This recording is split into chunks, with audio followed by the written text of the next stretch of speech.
রহমতুল্লাহি ওয়া বারাকাতুহু। প্রিয় বন্ধুরা, কেমন আছেন? আশা করি আল্লাহর রহমতে ভালো আছেন। আমি আপনাদের দোয়া এবং আল্লাহর রহমতে ভালো আছি।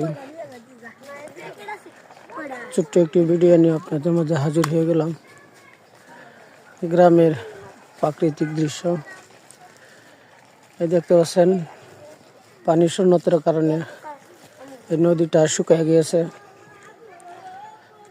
বর্ষাকালে এই নদীটা পুরো ভরপুর থাকে। এই যে অসংখ্য জাল, এই বর্ষাকালে এগুলা দিয়ে তারা মাছ ধরে। এই দৃশ্যগুলো অনেক সুন্দর। ভালো লাগলে ভিডিওটা লাইক কমেন্ট শেয়ার করে দিবেন।